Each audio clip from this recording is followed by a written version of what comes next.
Good afternoon, City FC Sports Club, all you parents, family, and players. We wanted to welcome you guys to the very first edition of this weekend's update and news. We wanted to sit here and we're going to talk to you guys about the past tournament, Labor Day weekend tournament. You guys are going to get an inside look of what the coaching staff, what we thought, the good, the bad, and the ugly. But again, it's just a quick recap so that everybody's on board and everybody understands kind of where we stand. But first of all, I wanted to thank everybody that participated, all the families, Felipe for registering and administrating it, and obviously the coaching staff for being out there and for doing their job and for really enjoying it. So thank you guys for that. That's first and foremost. And now I just kind of want to get into discussion just about the teams, about what we thought, what you guys thought. And we're discussing it here, I know, and we wanted to start with our youngest team, the 09 team. Luis, take it away. You know, I mean, what were some thoughts? You know, some good stuff to take away with that team. No, I mean the 09s, they played well. They didn't compete like I thought they should have competed. But the issue that we need to come into realization is that they're gonna make a lot of mistakes the way we want them to play. Coming out of the back, using the goalie, movement, all those issues, they play a huge role in development and making mistakes. You're gonna make a lot of mistakes before it looks pretty. Totally. So, no, I know. I know that we spoke about that throughout the tournament and after every single game. You know, we like to stay communicated, especially within each team as well, even though not all of us can be there. And that was one big thing that I think we all kind of came to the conclusion was, you know, hey, these guys are young and they've got a lot still to learn, right? Again, I think it's a mentality, right? Especially at a young age, and we have to drill this in all of our parents and all of our players that we're not there to win, right? We're there to continue to develop and continue to grow, right? And competition is part of that growth, obviously, and it's our first outdoor competition with the group of kids. To add to that, though, you know, I think that competition is part of the growth, but also the consistency and being in attendance as well comes to play too. Because we had a lot of players there that were consistent with their attendance, not consistent with their attendance, and it kind of shows in what you're trying to do when you're trying to execute on the way you're trying to play, the objective you're trying to do, the consistency and being able to compete at that level. Yeah. I just felt like this tournament there was like a little drop off from the last tournament that they played in. So no, and it was a good tournament. It was good competition. I like because we played the team before in here, and now we had a chance to play them pretty much on what they do mostly. And to be honest, I don't think we were far off. It was one of those things that the way we want them to play, and you can see it throughout all the age group, and that's what I thought that I was so pleased when I went to see the 03s, when I went to see the 01s, how the movement. I mean, I saw giving goals with two center backs, one step forward, there was a giving goal, and to me, that is the way that we trying to encourage the little ones to play as well. Right. I mean, that type of specific scenarios in the 03s, Corey and Arturo. Arturo playing center back and Corey was defensive man. It was a give and go around the forward, and Arturo was the center back, took the ball and made another play. And that, for me, was, I mean, I don't see that anywhere else with people doing giving goals with the center backs. Right.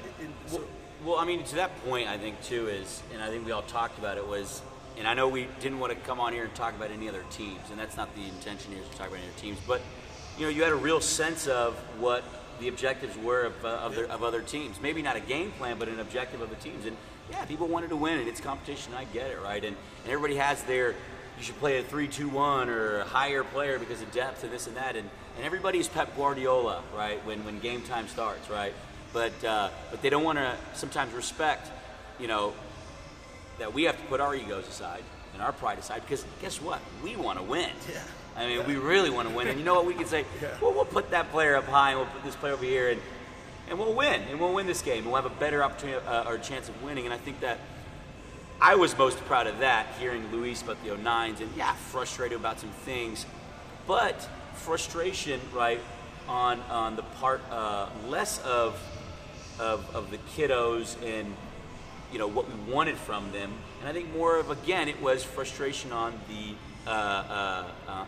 lack of competition at that level. And I think, again, that comes from experience and age, right, and growing within a program, and the process of growing within this program, which I think is the hardest thing to do, right, is to be patient with all of this, right? And we could just recruit that player and go grab that player, and and we can make this team and that team, and that all sounds great, but it hasn't been our objective. It's not what we want to do. And I think Luis, I think you said it right, man.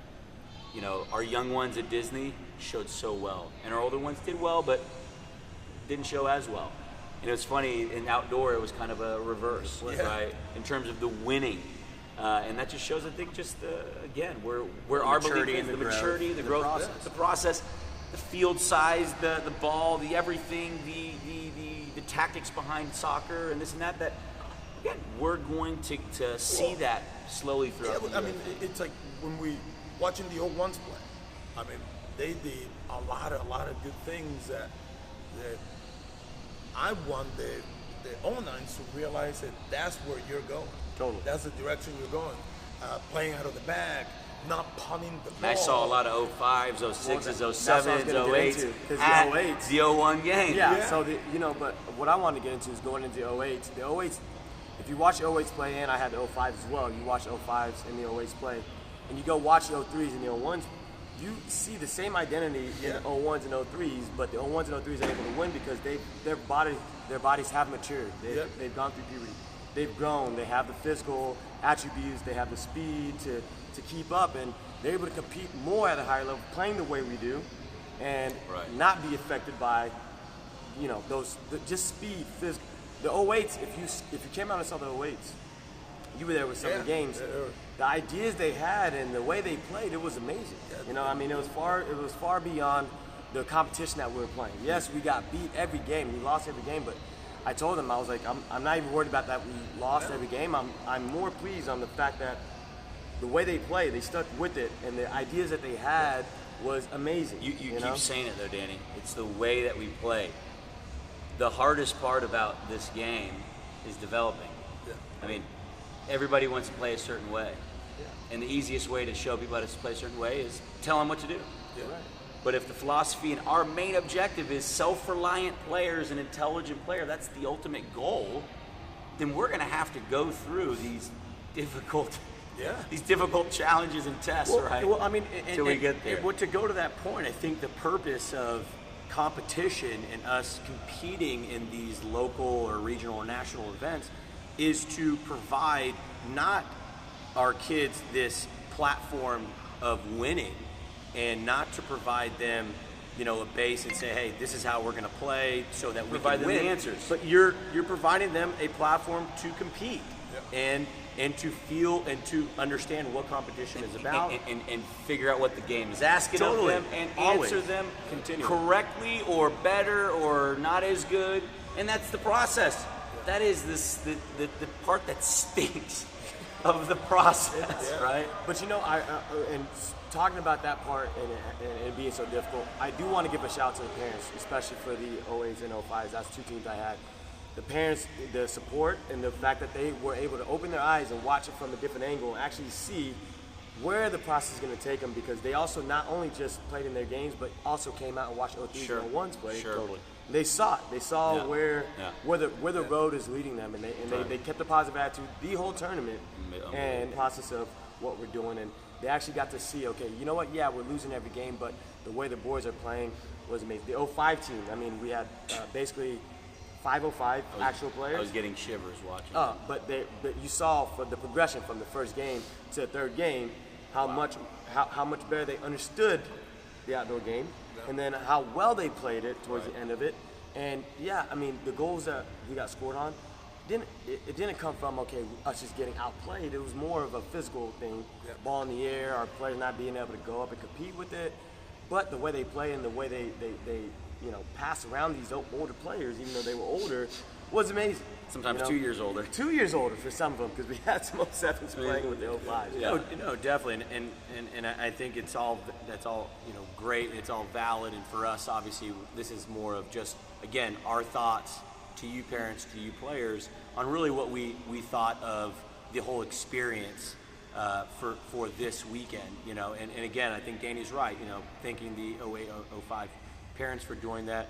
I know Luis, only had really good things to say about the parents supporting on the 09 side as well. A lot of questions where he had to answer, and you guys were asking. So 48 hours. No, but we do enjoy that, and we do thank you for that. So in saying that, with the 09s, obviously getting a good analysis of the 09 team, what you thought of them, obviously, and I thought it was spot on. And Danny, obviously, as well, with the 08s, on how they played, how they came back, obviously losing all 3 games. And the 05s, same exact thing, right?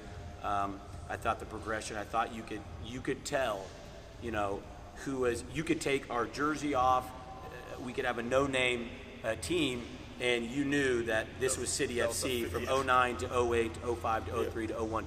And parents... The identity was there. The identity was there. And parents, you may not have heard it, but the amount of compliments we got from coaches, outside coaches, that we played against, who watched the games, they were completely amazed by it.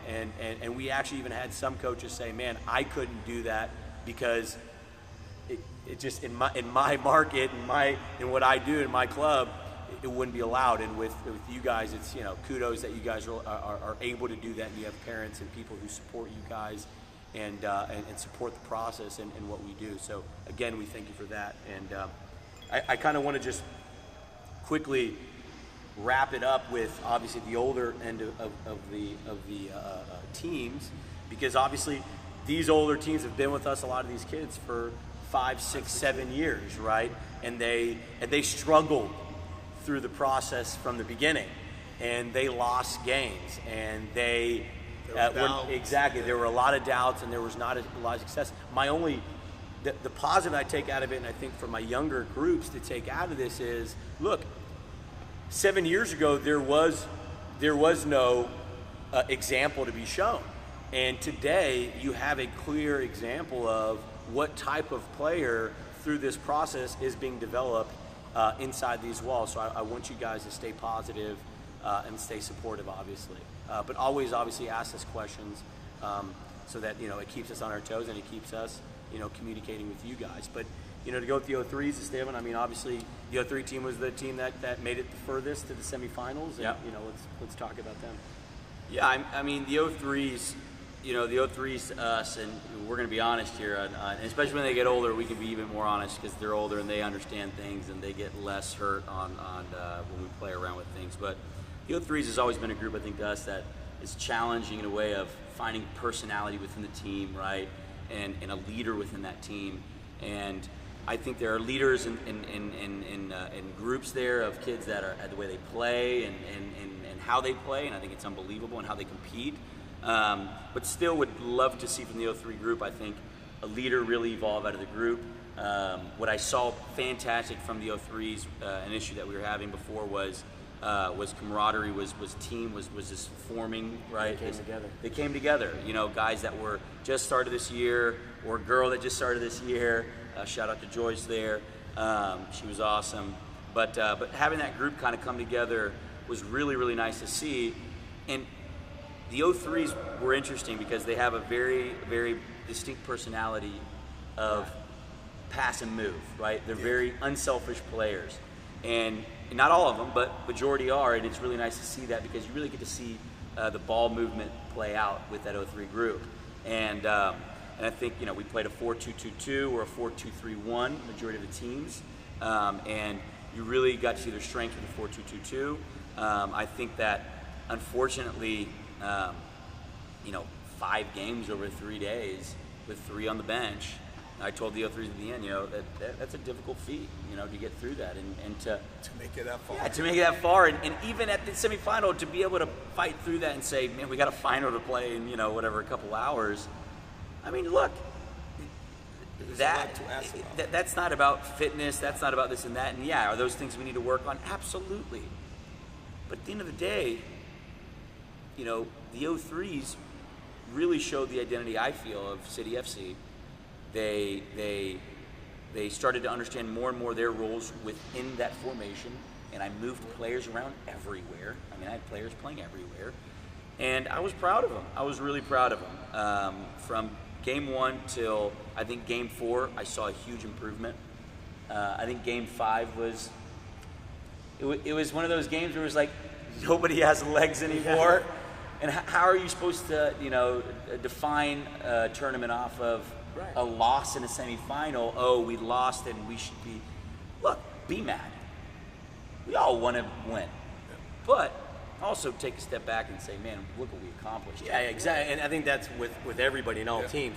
Don't define success with a win or a trophy. Define success with progression throughout the tournament. Define success with camaraderie, you know, making a stronger team, building stronger bonds within that team, right? You know, success should be measured on, you know, and you said there's improvement, right, with the kids. I thought as well, our first outdoor tournament as a staff, I thought we had improvement throughout the tournament as well. We were understanding how to play it. And it's funny, after the first game for everybody, we came together and we said, dude, I know how to win an outdoor game. Yeah. You know, it can be really ugly, but you can win it. You can win it. And I think, again, like Esteban said at the beginning, I think the benefit with us is, you know, we don't have this huge ego of that we have to win, you know. And again, we don't have the ego because my parents on my side and my players don't have the ego as well, right? They're supporting with, you know, keeping their ego aside and saying, yeah, I believe in that process. Again, you know, continuing that. So no, totally, I agree. And then obviously, lastly, the 01 team, you know, the team that probably has been together the longest, the group of boys with a few different outsiders that came in just this year. But I thought they were brilliant throughout the whole entire tournament. You know, being able to play at such a high level, and to compete at such a high level, and to do it in a way where, wow, how they played. You got to watch real soccer. It was amazing. The one thing I saw in them was that just how well they understood the game. It's not being just a passive possessing team, or not being a team that's going to get to one play and let them go. They understood, okay, what situation was needed at the time it was needed at. You know, if I need to take this player on, I'm taking this player on. If I need to slow the game down, they're slowing the game down. You know, they're recognizing the game a lot in so many different ways that it was just very fun to watch. It was like they are thinking. Totally. They're thinking. It's not just doing a system. Totally. You know, okay, we're going to do this, we're going to do this, we're going to do this over and over. It goes back what we always ask the kids during trainings. Solve problems. Totally. You have to solve problems. And I think the 01s did that the best out of all the teams. They solved problems. It wasn't, you know, Manuel sitting there and telling them, no, you go here and moving pieces around. It was, they understood, like Danny said, they understood the game, how to solve a problem on the fly. They were adaptable, Luis. I went from a 4-2-2-2 to a 4-2-3-1 to a 3-4-2 to a 3-5. I changed up the formation the whole entire tournament, and they were able to do formation. I mean, that is the definition of building a legitimate player, not necessarily this ridiculous team, but players that are able to go into any situation to play. And it goes back to what we were talking about the 09s. How can I ask a 2009 player to compete at a level if I personally have not given them all the tools to compete at that level? Absolutely. Completely. So it's like the 01s had all the tools. That's why you're able to move players. Totally. The 03s as well. Center back. Arturo play center back, then he play attacking mid, defensive mid. Then he will go forward, then he will go right back, then Antonio will play forward and go to left back. Andrew played center back and left back. Because in the 03 still have a lot to learn, but they have the tools necessary to adapt to the game, to anything. Totally. I think with the 01s though, unfortunately, again, I think it goes down to just like sheer biology of players. I mean, 6 games or 2 games a day, right, is Yes, It is difficult. You know, and How at many the end of the players day, you have? well, 13? with the O1s, you know, unfortunately had an injury. Yeah. That was sad to see. You know, had players that are coming back from injuries. You know, players that couldn't be there for certain games. You know, so, you know, again, you're then having to put more on other players. So you're asking, you know, for a lot more from other players that is unrealistic to a point. Totally. Because, look, even me, Danny in the best of shape, can't run 6 games in 3 days and be Danny from game 1. He's lying to you. He can't be Danny from game 1 to I game might be a 6. bad example to use. Yeah, but okay. Danny's a bad example. Well, no, Luis. Yeah, definitely a bad example. No, I think the good example was overall, in the end, the O1s, the older kids, and obviously I'm speaking at the O1s, was a great example of, obviously, where we want to go with everything, right? And again, they are the first. They're the first generation, First class. right? First And class. They're first class, and we've improved throughout that class. So, you know, again, I just want to reiterate, you know, the reasons why the O1s, you know, why difficulties came into play was, you know, other teams, the way they played was very direct. They went over our midfield where we controlled, and they pounded, and they were winning the second balls, winning the first balls, and those are the things I see and say, okay, I'm not going to change the way we play, Right. but I do now see that, okay, now we have to stronger. teach these kids, okay, How maybe to combat how to an combat air ball, an exactly aerial how to ball. combat a different types of play, right? Yeah. Because when they wanted to play with us, we had them, and then when they went direct and they're going for a win, right? They made it more difficult on us, and again, That's fine. you know, that is all fine and learn great, ways and to improve. we learn ways to improve that. But So that's exciting. It goes back to they have the tools, dude. Because now it's easier for you to teach someone how to defend a long ball, how to defend a team that you know, they bypass their midfield straight to their forward. Right. That's easy to teach. Right. That is easy. Now 2 weeks, 3 weeks, hey man, hey long balls, defending, you guys. Yeah. midfield Second ball, talking win the in, second they ball, get right. the second ball. Yeah. That's easy. Yeah, it's maintenance. It's just the tools, dude. And that's what parents for the 08s, 09, 05, 06s need to understand that the kids right now, they don't have all the tools. Totally. They you know, like That's got to be Luis's final thought there, because Yeah. I want everybody's final thought, because that's a great final thought, Yeah, Luis. they I just don't agree have all with the it, tools. man. Totally. Don't have the tools. Stan, you have a final thought? My final thought is just the emotions that go on in a tournament from a player standpoint, from a coach standpoint, from a parent standpoint, right? You're over there thinking, what is the coach thinking? What is he doing? Why is he doing certain things? And I think that in all of that craziness, something that was consistent, I feel, with City FC this weekend was the identity. Yeah. And I always say that, and I think I say it every time we talk to parents and people is, you know what, one thing I know we're going to stay true to and be consistent on is not the wins and losses, is not the scores, is not this and that. It is the identity of City FC, and we're not going to trade that for anybody or anything or anyone, right? And I think that my final thoughts were that all teams stayed true to a City identity, so I was proud of that. Danny? My final thought has always been the same. Keep your eye on the end goal. That's it. You know, if I have to lose now to win later, I'll do that all day, every day. So continue to remember that. Continue to keep that in the back of your heads. It's about the end goal. What is your end goal? What do you want for your player? What do you want as a player? And let's make sure that that's happening, because every day we're working towards that. Awesome, yeah, and y'all, my final thought is pretty simple. Is real success is built on millions and millions and millions and millions of failures, right? And that's real experience. That's real success. And again, that is what we're building: student athletes, young professionals for the future, right? Who understand Self-reliant, intelligent players. So, guys, thank you for joining in for the first edition of this weekend's news and updates. We'll come back to you guys with obviously our second, third, and however many more we need to do. But please shoot us your comments. Shoot us an email. What we're going to do is we're going to have the first five to eight questions or comments. We're going to come on and we'll have those available, and we'll be able to answer those questions and comments live on Facebook here in the next week. So stay tuned, and we'll let you guys know when that is. Cool. Thank you. Bye. Cheers.